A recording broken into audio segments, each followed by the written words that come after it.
حول ولا قوة إلا بالله والصلاة والسلام على رسول الله وعلى آله وأصحابه ومن والاه ومن تبعهم إلى يوم القيامة. أشهد أن لا إله إلا الله وحده لا شريك له وأشهد أن محمدا عبده ورسوله. اللهم صل على محمد وعلى آله وأصحابه أجمعين. وقال الله تعالى في القرآن الكريم: أعوذ بالله من الشيطان الرجيم. بسم الله الرحمن الرحيم. يا أيها الذين آمنوا اتقوا الله حق تقاته ولا تموتن إلا وأنتم مسلمون. Hadirin jamaah salat Jumat yang dirahmati Allah, marilah kita bersyukur kepada Allah yang tentunya dengan syukur kita itu Allah akan lebih menyayangi kita. Allah akan selalu memperhatikan kita karena Allah menyukai hamba-hambanya yang bersyukur. Di antara bentuk syukur kita kepada Allah adalah kita tingkatkan iman dan takwa kita kepada Allah dan kita perbanyak amal soleh kita dalam kehidupan sehari-hari kita. Apakah itu untuk diri kita, untuk keluarga kita, lingkungan kita yang lebih kecil ataupun yang lebih besar. Hadirin, bentuk syukur itu memang bermacam-macam, tetapi syukur kepada Allah itu harus dilakukan oleh kita sebagai hamba Allah. Ada bentuk syukur yang cukup berat harus kita lakukan, dan mungkin barangkali banyak orang melalaikannya. Apa itu? Sesuai dengan judul yang diberikan kepada saya untuk khutbah ini, membentuk Panglima Muda Islam. Ini sesuatu yang tidak mudah, tantangan besar dan cukup berat, karena banyak di antara kita yang bahkan belum sampai berpikir ke arah sana. Bagaimana kita menjadikan generasi yang ada dalam keluarga kita untuk menjadi pemimpin terbaik, apalagi menjadi Panglima Muda Islam. Hadirin, ini tentu bukan hal yang sepele, namun harus kita persiapkan sebaik mungkin. Pemuda adalah yang agama dan harapan umat. Menjadi pemimpin bukan hanya soal jabatan atau posisi, tetapi tentang bagaimana seseorang memengaruhi orang di sekitarnya dan membawa pengaruh perubahan positif. Anak muda yang ingin menjadi pemimpin yang efektif harus mempersiapkan diri dengan baik. Sabda Nabi, "Iqtanim khamsan ala khamsin." Manfaatkan 5 perkara sebelum datangnya 5 perkara. Salah satunya adalah syababaka qabla haramika. Manfaatkan masa mudamu sebelum datangnya masa tuamu. Pepatah Arab mengatakan, "Inna fi yadis subani amanah wa fi aqdamiha hayat." Dalam tangan para pemuda terletak urusan umat, dan dalam langkah-langkah mereka tergantung kehidupan bangsa. Hadirin jamaah salat Jumat yang dirahmati Allah, dalam sejarah Islam kita mengenal sosok yang luar biasa, Usamah bin Zaid, panglima perang termuda yang diangkat oleh Rasulullah SAW di usia 17 sampai 20 tahun.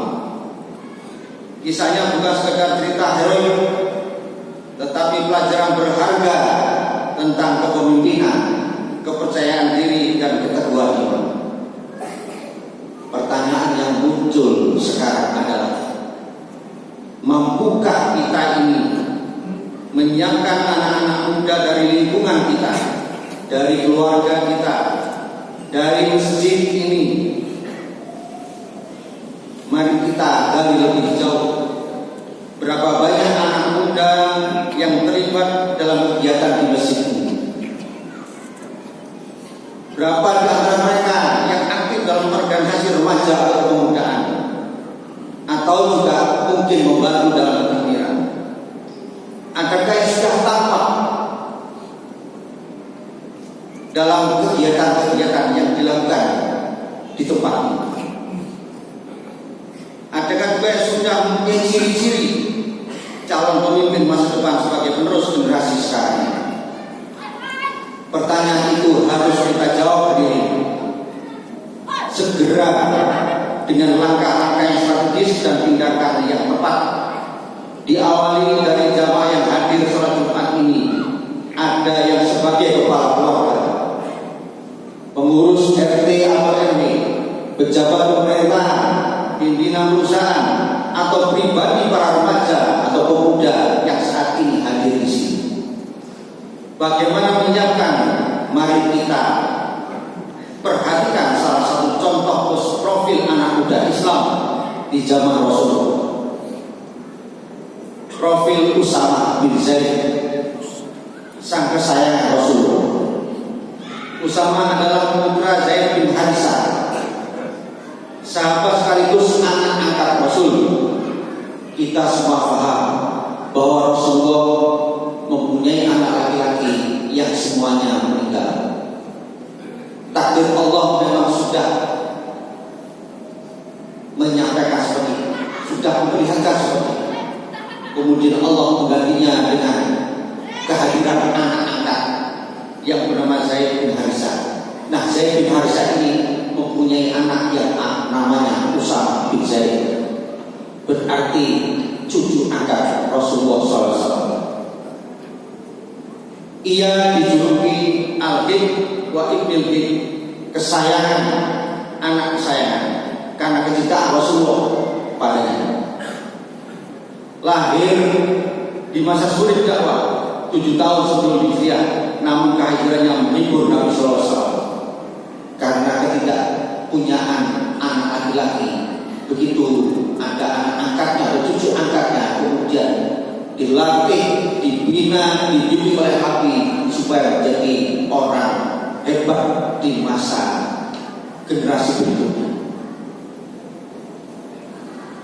Dibesarkan dalam asuhan langsung Rasulullah sehingga akhlak dan keberaniannya terarah sejak kecil. Pelajaran: pemuda yang dekat dengan teladan agama akan tumbuh menjadi pemimpin yang berkualitas. Ini penting karena banyak pemuda yang saat ini justru jauh dari agamanya, justru mengesampingkan manfaat besar pengaruh dari kemampuan dia beragama untuk kepemimpinannya.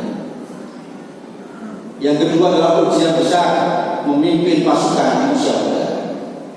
Rasulullah SAW mengangkat Usama sebagai panglima perang untuk menghadapi Romawi di Syam. Pada saat itu ia masih belia, berumur 18 tahun. Yang mengejutkan, pasukannya terdiri dari sahabat-sahabat senior seperti Abu Bakar As-Siddiq, Umar bin Khattab, dan Abu Ubaidah. Mereka adalah para pemimpin pasukan yang hebat di zaman Rasulullah dan para pemimpin yang luar biasa. Namun Rasulullah justru menunjuk seorang anak muda yang junior di antara mereka untuk memimpin pasukan. Tantangan: banyak sahabat yang meragukan kemampuan Usama. Bahkan Umar bin Khattab sempat memprotes respon Nabi SAW. Muka beliau memerah karena menahan marah dan bersabda, "Sungguh dia pantas memimpin dan aku mencintainya." Kalau kita sudah percaya pada seorang pemimpin, dan dia tahu persis untuk menuju seseorang sesuai dengan kompetensinya, insya Allah Allah akan menolongnya, insya Allah Allah akan mensukseskannya. Dan inilah yang terjadi. Pelajaran: kepemimpinan bukan soal usia, tetapi kualitas iman dan integritas yang saat ini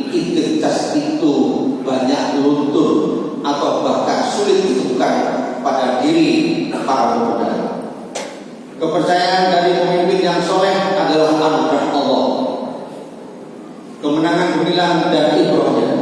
Meskipun sempat tertunda karena wafatnya Rasulullah SAW, ekspedisi Usama akhirnya dilanjutkan oleh Khalifah Abu Bakar. Hasilnya sungguh mencengangkan. Kemenangan tanpa korban jiwa dalam 40 hari. Pasukan Romawi berhasil dipukul mundur dari Syam, Palestina hingga Mesir. Padahal saat itu pasukan Romawi adalah pasukan yang sangat luar biasa hebat, tidak tertandingi. Tetapi dengan kemampuan Usama memimpin pasukan, Islam berhasil memukul mundur mereka, mengobrak-abrik mereka sehingga mereka mundur sampai Mesir. Harta rampasan yang melimpah dibawa pulang. Pelajaran dari sini adalah ketaatan para pemimpin seperti kesetiaan Abu Bakar pada wasiat Nabi membuahkan keberkahan. Teladan untuk pemuda hari ini. Kisah Usama relevan bagi generasi muda modern. Kepercayaan diri. Hadirin, jangan minder hanya karena usia muda. Allah memberi peluang kepada yang siap untuk menjadi pemimpin. Yang kedua, tanggung jawab. Jabatan adalah amanah, bukan sekedar kehormatan, merasa kuasa dan mendapat posisi tinggi. Yang ketiga, keteguhan iman. Kekuatan sejati berasal dari ketakwaan, bukan jumlah pasukan dan keberanian. Kepemimpinan yang inklusif. Islam tidak diskriminatif. Siapapun yang memimpin jika memenuhi syarat layak untuk jadi pemimpin. Hadirin, selanjutnya bagaimana dengan kita di sini? Sudahkah kita mempersiapkan anak-anak kita, generasi muda kita untuk mencontoh apa yang sudah dilakukan oleh Rasulullah SAW? Bukti bahwa itu akan terjadi kalau kita sudah bergerak. Menjadi pemimpin yang baik membutuhkan waktu, kesabaran dan komitmen untuk terus berkembang dengan sumbangan, dengan membangun kemampuan dan sikap yang tepat. Seseorang bisa mempersiapkan diri untuk memimpin dengan bijaksana dan memberi dampak positif. Inilah yang perlu kita lakukan. Apakah bisa dari mesin ini kemudian muncul pemimpin-pemimpin hebat di masa depan? Apakah dari keluarga kita yang hadir di sini muncul orang atau anak muda yang punya kemampuan, yang kompetitif, yang bisa bersaing dengan yang lain, dengan keteladanan, dengan keberanian, dengan pola pikir bagaimana mengembangkan Islam? Itu yang kita butuhkan. Jangan sampai kita terlena untuk mempersiapkan anak-anak kita hanya bagaimana mereka supaya mendapat pekerjaan yang layak, supaya mereka bisa membeli rumah, supaya mereka bisa hidup dengan layak. Bukan hanya itu saja. Kalau saat ini di sini sudah muncul pemimpin-pemimpin yang luar biasa, yang bisa mengembangkan bisnis ini dengan baik, lalu bagaimana dengan generasi berikutnya? Saat ini mungkin kita sudah berumur 50 tahun ke atas yang saat ini memimpin di masjid ini. Mungkin juga di lingkungan kita sekarang. Adakah yang umurnya sudah di bawah masjid 45 tahun? Ada yang 40 tahun? Ada yang 35 tahun? Seterusnya sampai mungkin yang 20 tahun atau bahkan 15 tahun. Adakah yang ini kita persiapkan? Ini tugas berat kita, dan itu adalah salah satu bentuk syukur kita lakukan, kita laksanakan, tentunya dengan langkah-langkah yang strategis dan tindakan yang tepat. Aku qouli wa astaghfiruh innahu huwal ghafurur rahim.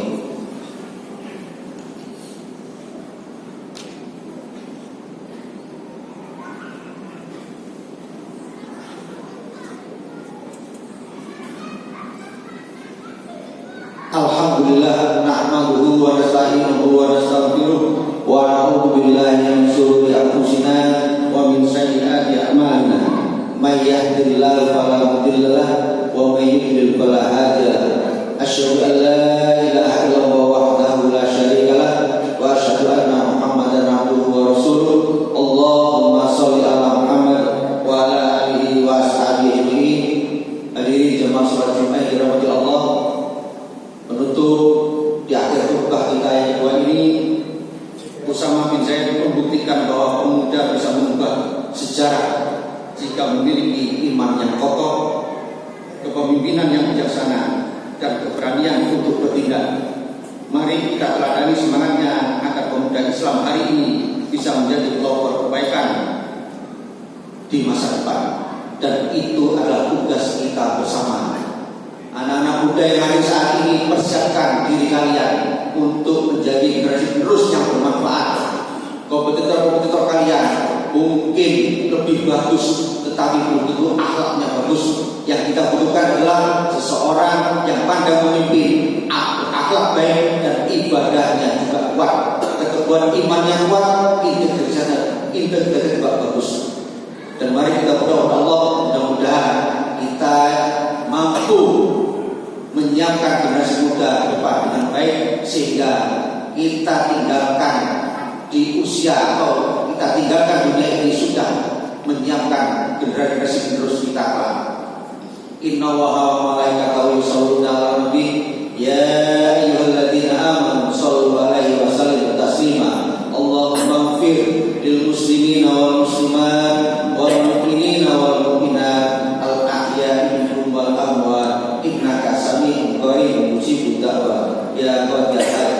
Allahumma arinal haqqa haqqan warzuqna ittiba'ah wa arinal batila batila warzuqna ijtinaba. Rabbana zalamna anfusana wa illam taghfir lana wa tarhamna lanakunanna minal khasirin. Rabbana ighfir lana dzunubana wa kaffir 'anna sayyi'atina wa tawaffana ma'al abrar.